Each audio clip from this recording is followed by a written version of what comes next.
That's loud. Whoa, loud, loud. You're on. Hello, everybody. Welcome to the Steel Guys weekly discussion that we're facilitating here. My name is Scott Glenn, and today's episode is being brought to you by Sunbelt Steel and Aluminum. We've been in business since 1981 as a manufacturer's representative, and over those years, we've sold for a variety of different manufacturers with a significant variety of different products. And we've put together this platform to kind of facilitate a discussion in the supply chain of metals. We're getting together, trying to generate some discussions amongst busy executives and participants in the supply chain of metals to talk about current market events and what's going on. So we're getting ready here to go through a few items to facilitate that discussion. We got Jim Glenn, my brother and business partner here, just hopped on. How you doing, Jim? Yeah, absolutely wonderful, wonderful. I guess it's straight up. Well, the grandfather clock there that's banging away is showing 10, but it's a need to reset it to a minute shorter than that, I guess. Uh-oh, But you here we better are. check Here that we out. are. Here we are. Yeah. You want me So to? Looks anyway, like we're being streamed live on LinkedIn and YouTube, both of them. So if okay. you're on either one of those platforms, we are um, monitoring those chats. I'll kind of keep looking at them every once in a while as we go here. And today, let me kind of go over what we've got, some discussion questions that we can do at the end, but I'll kind of, as we talk through the information here, the questions we kind of have at the end of this thing here is like, how will the Graceberg suspension ripple across the copper intensive sectors like EVs, electronics, and the grid. So we'll talk a little bit about the Grassberg suspension. And then the second thing is the EU steelmakers. Can the EU steelmakers regain pricing power via quotas and tariffs? Or will trade retaliation and supply divisions offset those gains? And then thirdly, Yeah, we're go ahead with the third one. Sorry, I was just going to say something about that, but go ahead. yeah, we can get into each one of these topics as kind of as we go down through here. Mhm. With tin and zinc under stress, how should service centers hedge uh, import risk or adjust inventory profiles? Could governments direct involvement in upstream mining? For example, rare earths to become a new normal as nations vie for supply security? And are we entering a new regime, in quotes there, where metal supply chains are as much geopolitical as economic? So those are kind of some discussion questions as we review the information as we go through this here today.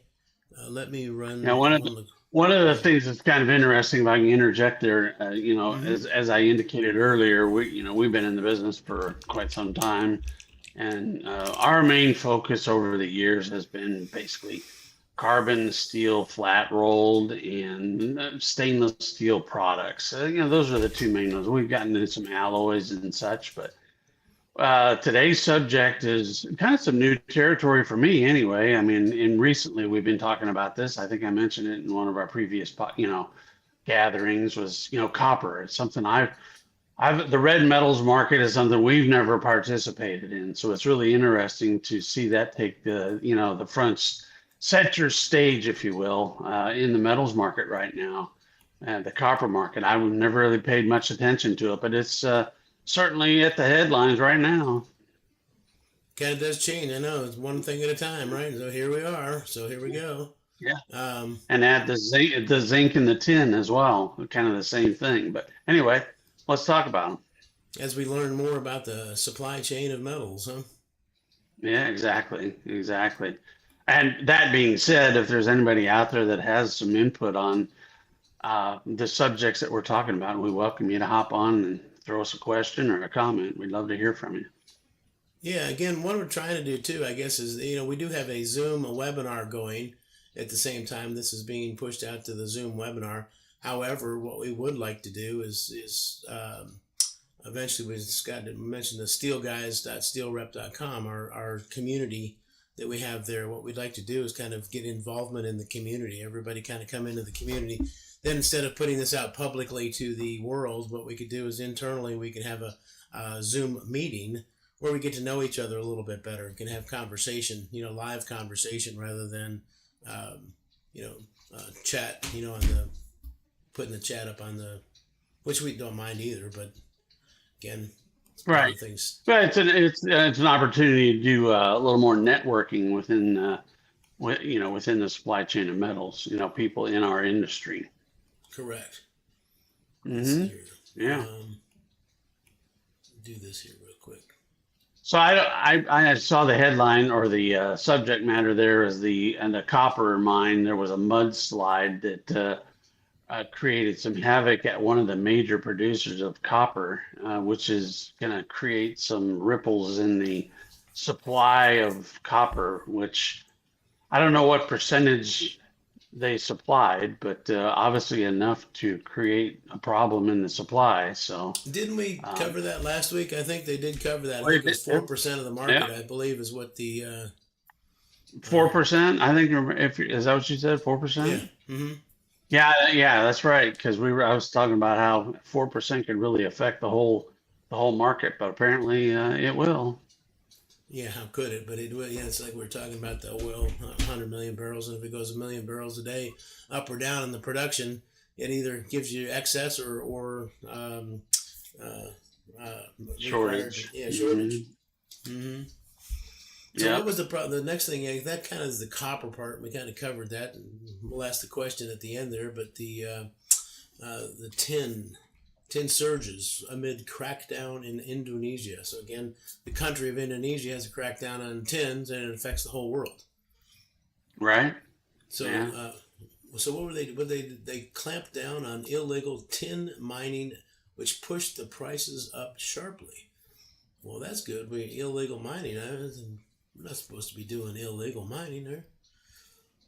Yeah, but that's one of those things where it'll spike up and then level out at some point in time once the legal mining comes into play. Hopefully that would be the case. I'm glad they're also enforcing their laws that are on the books. That's good. Good. Way to go, Indonesia. Yeah. What a concept. Yeah. Love that. Mm-hmm. So the zinc inventories are thin, which in Chinese demand is benign.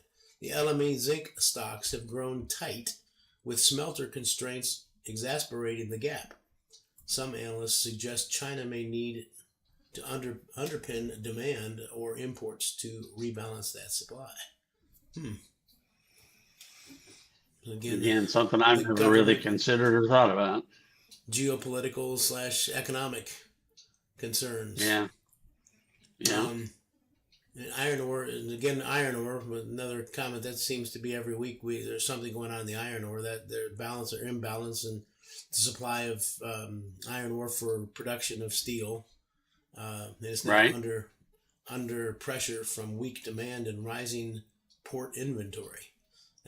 Iron ore futures slid this week, weighed by weak steel demand and climbing inventories at Chinese ports.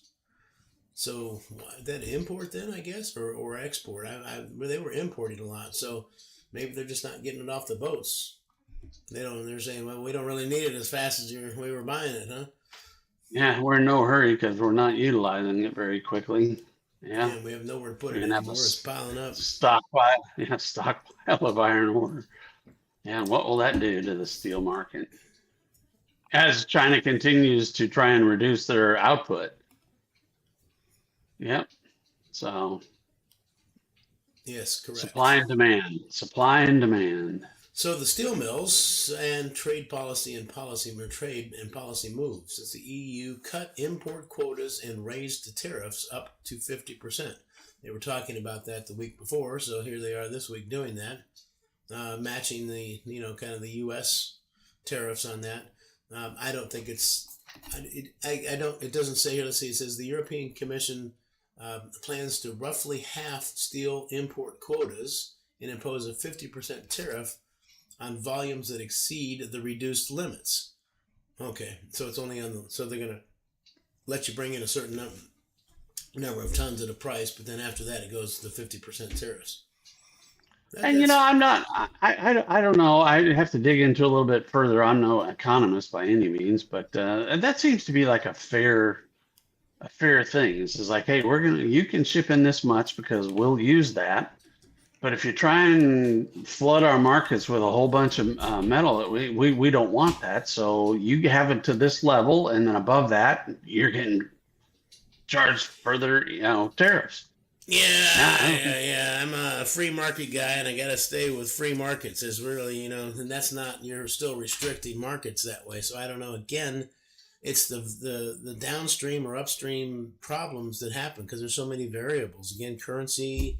If a country is manipulating their currency, it allows them to ship excess steel into the into your country, which then you'd have to restrict it. That's not free market. But neither is playing with your currency. If the currency isn't being balanced correctly, isn't being, it's being manipulated, then an EPA regulation, the same thing, right? Somebody wants to do. Yeah, but I mean, how much of a need is there to manipulate your currency if you know that you can ship X amount of tons into a particular country? Well, it's You not can put just for that the into steel. your production. It's for Yeah, buying well, goods that's and true. Yeah. selling goods and the other factors that involve and borrowing money and running your economy and all that stuff. There's a lot more than just our steel and the currency for the steel. But my point there is, if a country is manipulating a currency, allows Yeah, a particular sector to be influenced heavily, make their goods sure. cheaper. Same thing with Yeah. labor. I don't know. Again, and this is where the free market comes to play. I guess if you'll work for $2 an hour in one country, and their labor rates, and it's a labor intensive product, you're gonna hopefully most of labor intensive products will shift to that country. Now, is it our problem that they're not making $2 an hour and they don't have health care and they don't have retirement plans? Or can we just buy their goods, at that price? Again, I'm human. I would say, there's the human violations, humanity. I don't think it's good to take, slave labor, for example, but, or kid labor, child labor, those kind of things, Yeah. I wouldn't buy it at $1 an hour just because a kid was making it. Right, but So, I guess that's where when many, many years ago, when we were not so much concerned with import products, it was just domestic products. Everybody had to be kind of on a fair playing field, and if someone was going to pay their workers $35 an hour and another sector of the market was going to pay their workers $45 an hour, then uh, their price was going to be a little bit higher. But now that you're talking about a world market that we live in, they have different economies and they have different ways that they run their economies. And I think that's to your point. It's just like if the way they run their economy is that they can produce a product, whatever it might be, and certainly in our case, we're talking about steel, and they can produce it cheaper just because their labor is less expensive, then hey, good for them, I guess, right? That's where you're kind mm, of saying, hey, it's a free market. free market, but But again, the I guess, factors. but when you get into a situation where you have, in the case of years and years ago when we were selling a lot of stainless steel pipe, you have your pickling acids. If you take your pickling acids and pour them out into the local river and kill all the fish downfield, downstream, that wasn't such a good thing. So, we have to figure out a way to get rid of those pickling acids in a in a good environmentally safe atmosphere, and that costs extra money. But if competitor A in a different country just well, that's fine. We don't eat a whole lot of fish here, so we can we can pour it out in the river. It's like we can do that. Anyway, I'm kind of babbling, but how Yeah, can you control that? the next part about that, the UK steel sector, which is heavily reliant on exports to the European Union, the countries surrounding it, is sounding the Yeah, alarm that new quotas and tariffs could be terminal, very terminal, death terminal, for many firms unless exemptions or protections are arranged. So that's another topic for discussion there. And then the last one in the mill sector is there's critical metals. I didn't know critical metals. I thought that was more of a what do you call that? I can't remember Minerals, yeah, kind the of. minerals. Yeah, yeah. And again, Critical Metals is actually a company because the U.S. is wanting to purchase stock in Critical Metals, which again, I don't know. Nationalization of again, there's your geopolitical versus economic. Again, how do we the critical minerals that are being mined in by certain companies? If you can take control of the company from the governmental level instead, you control it more. But then again, is that the free market? So, Right, and that's critical minerals. I think the they're talking about minerals in Greenland. I think well, no, Critical specifically, wasn't Metals it? is a company which is linked to rare earths in Greenland.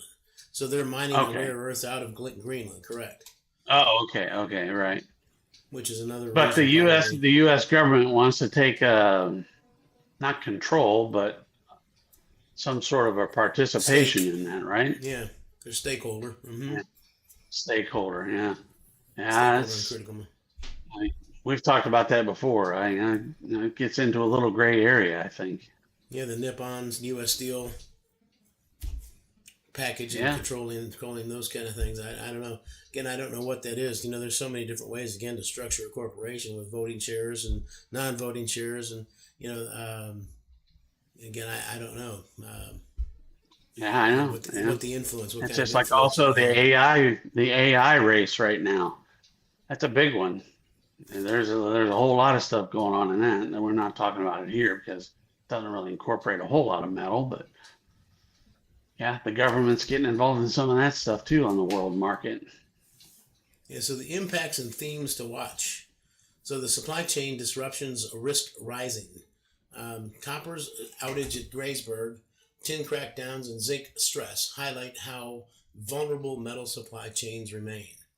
So again, we've kind of yacked about that. Another impact and theme: policy and trade tilting in favor of protectionism.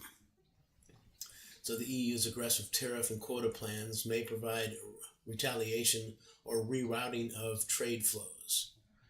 Margin pressure on downstream players. With raw materials volatility, tariff costs uncertainty, and inventory buildup, mills and distributors are under increasingly financial strains. Sure. Yeah. I don't know. It's Good luck.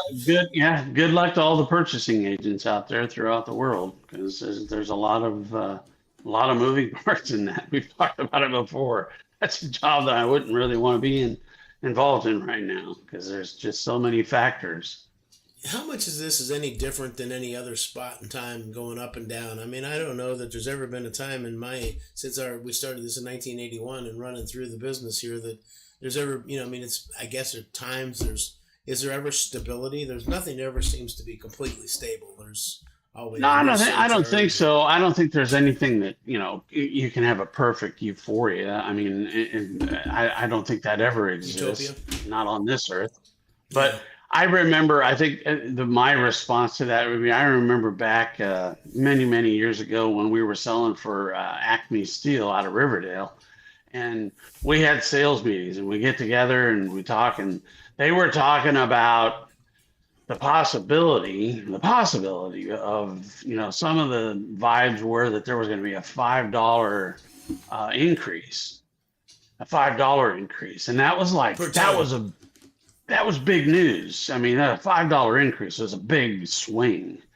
And, now you get a $20 swing per week and you throw a 25% tariff on top of it just at a blink of an eye.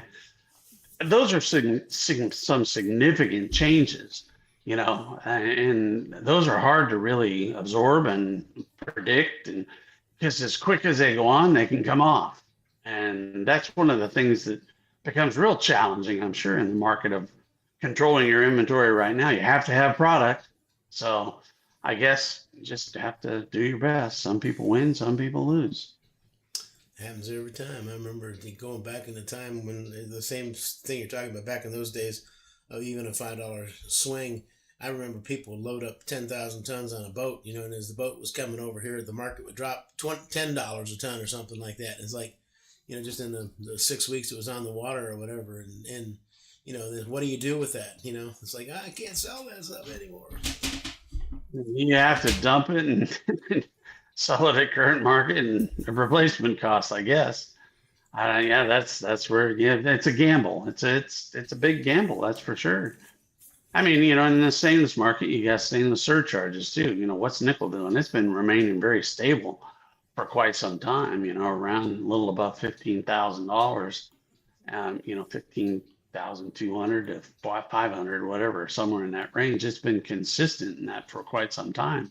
But yeah, there were swings where it was up and down quite a bit, and surcharges changed month by month by significant amounts. So yeah, stable markets are good things for purchasing agents. Yeah, So So the final point here we have is the strategic plays in critical minerals. Um, moves like the U.S. stake in rare earth projects underscore how important control over upstream inputs is to downstream competitiveness. So in other words, I guess when you get your costs, that's the downstream competitiveness is all factored in with, just like you were just saying about nickel. I remember when we were selling that, what was the alloy? oh yeah, it was a high nickel alloy. Yeah, but yeah, it was actually, oh gosh, whatever, it was $26, back when nickel was $3 a pound, and this material was 26, and that particular element was used, it was about 50% of the cost of the material, or the element was 50% of the production of the material. So like nickel, like a high nickel alloy, Yes. as opposed to a high whatever that was, but it was like $26 a pound, and it would swing, $24 to $32 or something like that. A big swing when it's 50% of the material, and you got a Right. supply chain. It's not a supply chain. The supply chain is like from order to shipping was 6 months, because Yeah. Yeah. you Yeah. can see So, that. I mean, it could swing up and back down to where it was, or many different scenarios there. Yeah, and they were Yeah. stamping the parts. So I imagine their parts. Again, with the cost of that material, when they're stamping the parts, it's a big high cost of the production of that particular part. Mm-hmm. Because just stamping it out and forming it wasn't as much of a cost as it was to put together the raw material that goes in the strip that we made for them. That was a sensor or something for airbag, wasn't it? That part. Yeah. Mm-hmm. Yeah. And it had to be that particular. I remember that it had to be. It had to be Very scored precise. too. Yeah, it had to be scored because it couldn't it couldn't just blow out at any time, and it had to blow out when there was a certain amount of pressure, that applied to that sensor. So it was a very critical part for the airbag component. Mm-hmm. Yeah. Yeah. Yeah, well, that's kind of updated us here on the this week in the metals. We do appreciate you dropping by here today. Let me check the chats here. There's nothing in our YouTube chat right now, and I don't have anything cooking in the LinkedIn. So anybody out there on the LinkedIn, say hello. I see a couple people are watching on both platforms, but no comments. So. Well, for those of you who are out there watching and everything, we sure would like to like our videos and share it with people who you think might enjoy this conversation, and hopefully we can generate some. Guys, YouTube channel, subscribe there and get notified, of our upcoming events. We try to do these once a week on Tuesday, Wednesday, or Thursday, somewhere between 10 and 2 each week. Try to, vary it up week by week, depending on schedules and stuff like that. So we do, again, push it out to the Zoom, which we do try to promote that through our, our posts in our areas. So you can always sign up for that too and get notified via a Zoom reminder. So again, steelguys.steelrep.com is our community where we're trying to have discussions, facilitating the discussion among the busy professionals in the supply chain of metals. And I guess with that, is there anything? Steelrep.com is our domain. So if you would like to get a hold of Scott, Glenn, or Jim Glenn, and there's two N's on the Glenn, and it's all one word, JIMGLENN or SCOTTGLENN at steelrep.com. We'd love to hear from you. Any comments, questions, or advice you can give us. Next week, we've got this set up for Thursday, the 15th, I believe it is. Yes, the 15th. And it's at 10 a.m. again. We put the 10 a.m. time slot, Thursday the 15th, and it's set up, ready to go. You can find it on LinkedIn in the events, and just click attend, and it'll pop up. If you're on LinkedIn, it'll pop up in your notifications. And again, the Steel Guys YouTube channel, just subscribe to that, and it'll notify you of upcoming things. Well, actually, you have to. I don't think it's Thursday the 15th or Wednesday the 15th. Today's the 7th, and 7 days from today, Tuesday, would be the 14th. So would it be the 16th? Thursday. Correct. That's what I thought. Yeah. I'm going to throw one other thing out there, Jim. I know that you and I have kind of talked, and I'm just going to throw that out there to people who might be listening. If you have a desire to get on with us and maybe express some information on the market that you have an expertise in, we'd love to put something together to have you on our podcast, and and just get together and have a conversation on something that you may find that you're the expertise in and that you can share with the marketplace, because we're always looking to learn more and share information to the marketplace. You could be sitting right there. Yeah, we'd love to have anybody who's interested in that reach out to the places that Jim just mentioned. Other than that, your name right there. Right over there. Good reminder. Nice. We look forward to seeing you guys out there, and kind of come join us. Come be a guest speaker. Love to have you. And all right. Thanks a lot, everybody. Have a great day. That goes for anything in the supply chain of metals. I mean, from the mining of any of these minerals to the mill level to transportation, import, export, those kind of things, to service centers, mill service centers, fabricators, and into the end use marketplace. Something like that. Right. Share your knowledge of the marketplace, with the people watching out there in the metals business. Yep. Well, have a great day, everybody. Thanks for joining in. All right. See you later.